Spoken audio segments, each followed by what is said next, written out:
Hi, my name is Sbo Tango. I work as a copywriter. I made a promise to myself that I will break down 101 emails for you within 101 days non-stop. So today I'm on day 3 and I've got 98 days to go. So without any further ado, okay, here I'm breaking down you an email I received from Dan Locke, who's also one of the known marketers here on the internet. So this is the email I received from his email list, of which is a copywriting exercise I suggest for every copywriter who wants to sharpen their copywriting skill to do, of which is subscribing to everybody's email list. Okay, here is the subject line of this email. So in fact, this email was selling people to an idea that they should sign up or join Dan Locke's sales training. Okay, here is the email subject line of this email. This is your last chance, Sbonelo. So Sbonelo is my name. So the most important sentence than any sentence in a copy, whether it's a sales letter, whether it's a book, whether it's an email, the most important sentence than any sentence is the headline. If it's a sales letter, it's the title.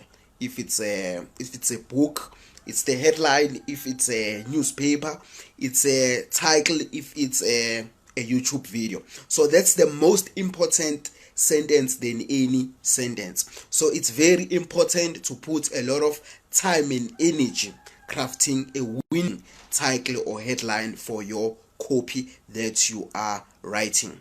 But fortunately, I've written a book called 29 Irresistible Headline Secrets for Copywriters. Those headlines that are there are templates, but not any kind of templates, proven and tested headline templates to convert. So you are betting on a winning horse. That is going to have an access to that book is going to save you a lot of headache, pain, frustration, time, energy, money, and resources. So there's no need to reinvent the wheel when the wheel has already been invented for you. So go and have an access to that book. It's gonna do all the heavy lifting for you when it comes to writing winning headlines, since a headline or an email subject line is the most important sentence than any sentence in your email or than any sentence in your copy. You see, it doesn't matter, no matter how juicy is the content of your sales letter, if your headline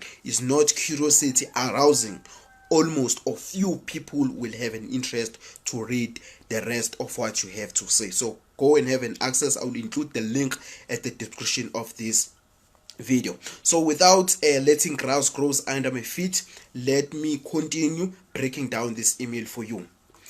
This is your last chance, Sbonelo. Okay, this is the email subject line. So the idea or the idea that this headline, this email subject line is highlighting is agents. This is your last chance. So you want to put a deadline in your offer. You want to put an expiry date in your offer, because human beings, they like to procrastinate. I often give people this example. Let's say we are at school and the teacher gives you an assignment and says you have got 5 years to complete this assignment. When will you start writing this assignment? In most cases, on the 4th year. Or maybe the teacher says, I'm giving you this, submit it anytime you want to submit this assignment. Probably you will not write this assignment because it doesn't have a deadline. But if I come to you and say, complete this assignment, I want it within 3 days, 4 days, you will complete it within those 4 days. So putting an expiry date in your offer influence your prospect to take an action immediately. So a lot of copywriters, a lot of entrepreneurs are leaving a lot of money in the table by not highlighting a sense of agency in their offer. So I recommend you to highlight agents in your offer, because human beings are beings that like to procrastinate. So that's the idea that this email subject line is highlighting. It's a sense of agents. Okay, let me continue. Hey Sbonelo. Okay, here Danlock is greeting me. There's something I have to teach you about greeting in your copy. Never greet in a professional way. At school, we were taught that when you are writing letters, when we greet, we have to say dear sir or madam. By so saying, you are turning off your prospect. You want to greet your prospect. You want to talk to your prospect as if you are talking to a friend. People, human beings, resonate well with friends because they are being casual. There's no professionalism that is expected. So the moment you communicate to your prospect like a brand to a customer, it doesn't work. But you want to communicate to your prospect as if it's a friend to a friend. So you must sound as if you are speaking or talking to a friend. So here Danlock greeted me. This is the same way my friend would greet me. So he's trying to build that bond as if we are friends. So don't sound too corporate in your copy. Talk as if you are talking to a friend. Your prospects likes that. Let me continue. The more sales challenge start tomorrow, Sbonelo. So this is the final call for any sales professional or business owner who wants so this is the final call. So as I've taught you about including or highlighting agents in your offer, so this sentence is highlighting agents by saying this is a final call. You see, 21 days of weight class sales training from me, Danlock. New and faster ways to build a sales pipeline. New and faster ways. Those are also the ways that you should befriend. Those are the ways that have been proven to convert when they're sprinkled around a sales copy or any type of copy. The reason why us as human beings we gravitate towards something that is new is because if something is new, in most cases it means that he has got new features, better features. If we have got something, for example in business, we have got a new machinery. That machinery or new technology is more likely to improve our productivity, thus more money within a short period of time. So in the business world, entrepreneurs, they gravitate towards new stuff because it gives them a competitive advantage. For example, let's say there's a new robot coming from China. You are more likely, or new technology coming from China, you're more likely to have an interest to that robot, to that machinery, or to that software, because if you have it, it's new, it's gonna give you a competitive advantage, it's gonna improve your productivity in your factory line. So that's why us as entrepreneurs or human beings in general, we gravitate towards new stuff. You see, let's say maybe you are a marketer and then there's a new book been written that reveals ways to crush social media ads. A new book, you are more likely to gravitate towards that book because we all know that internet changes each and every day. So having a new book that teaches how to run or to crush social media ads, it's gonna give you a competitive advantage because the internet is changing each and every day. So that's the reason why we gravitate towards something is new. Faster, we also want faster results. For example, when you are in a restaurant, you want to receive your order as fast as possible. Everybody wants to be reached as fast as possible. Everybody wants to arrive to a particular destination as fast as possible. So the moment you serve your prospect faster, you are serving their needs. That's what they want. New and better ways to handle the most common new objections. So we've already talking about this word new, how powerful it is, how converting it is, how much good can it do for you if you sprinkle it around your copy. New and better. So we like better stuff. If something is better, it means that he has got new features. In most cases, it means that it's going to improve our productivity. So we tend to gravitate towards better things. Okay, new and better ways to handle the most common new objection. The most common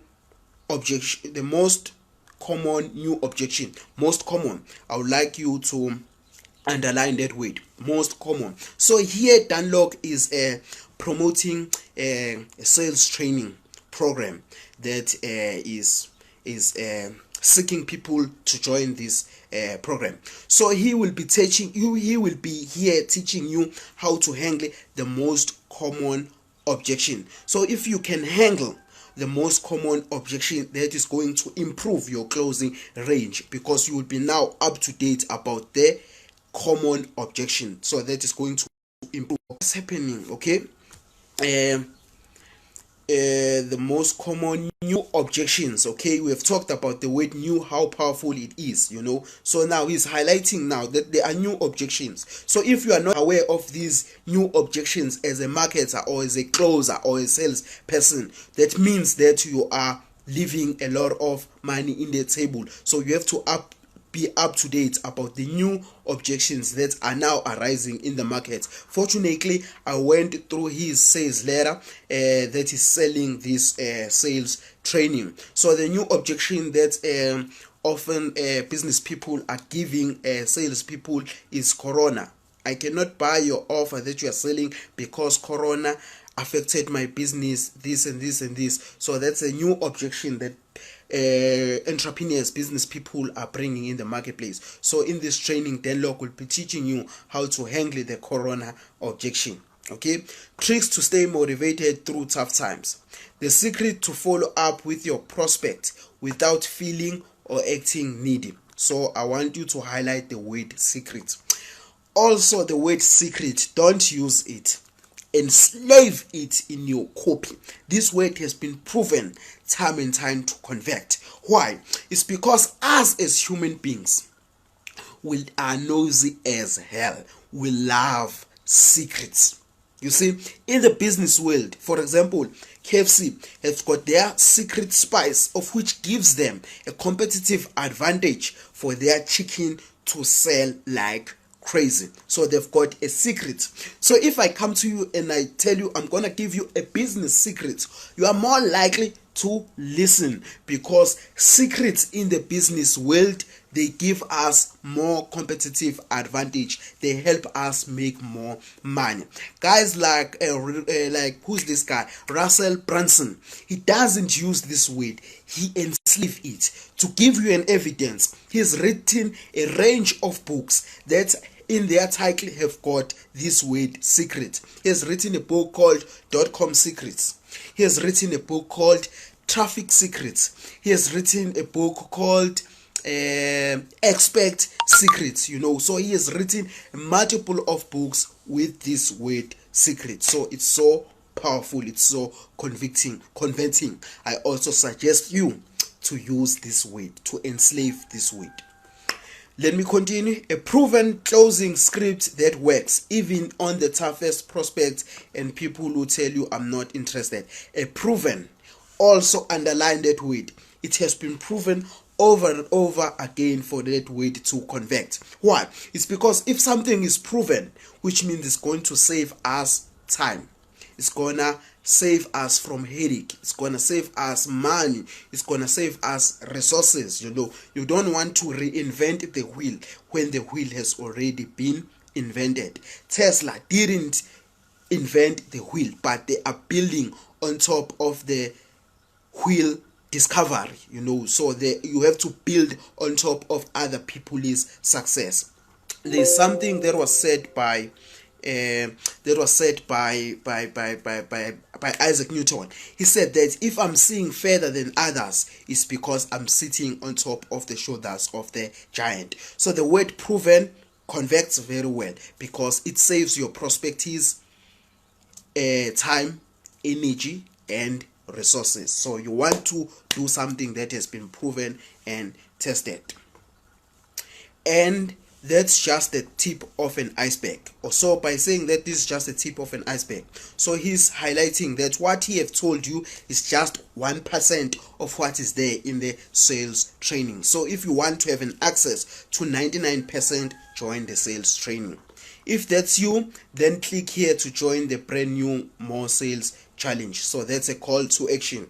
Remember, in your offer, include calls to action. Don't assume people know what to do. Include a call to action. We designed this challenge just for you, and I promise to give you everything you need to take your business and closing to new heights. We designed this challenge just for you. The other word that I would like you to highlight is this word you. A lot of copywriters, a lot of entrepreneurs, business people, sales people, they spend a lot of time talking about themselves. My, I. Avoid using those words if possible. Use the word you. When a prospect is reading or is involved in any particular activity, they want to know what is in for them. They don't care about you. So by using the word you, you are serving their needs. For example, instead of saying claim my book, you can say claim this book that I've written for you. That sounds better. For example, welcome to my YouTube channel. That doesn't sound well. What you can say is welcome to this YouTube channel that I've created for you. You see, that sounds smart. That sounds better. So avoid using the word my, I. If possible, use the word you, because your prospect is greedy. They want to know what is in for them. They don't give a damn about you. They want to know what is in for them. So enslave this word you. Use it very often in your copy. I'm running out of battery here, but I hope it will last. Postscript, Dunlock, king of closing. Postscript. The challenge starts in less than 24 hours, and using the information they learned in pre-challenge, students have already closed tens of thousands of dollars in sales, which means there was another challenge before this one. Here is revealing that there are some other students who joined the other challenge and they got results. So it's building social proof here that by joining this sales training, you will not waste your time, money, energy and resources, because there are some other people who got the results out of this sales training. So it's building social proof. You see? Yeah, that's it. I hope you learned a lot from this video. If you learned one or two things, please ensure you press the subscription button as well as the notification bell so that I can keep creating content for you. As also we have talked about the book that I've written titled 29 Irresistible Headline Secrets for Copywriters. So if you'd like to have an access to that book, I will include the link below at the description of this video. I love you. Take care. Have a nice day.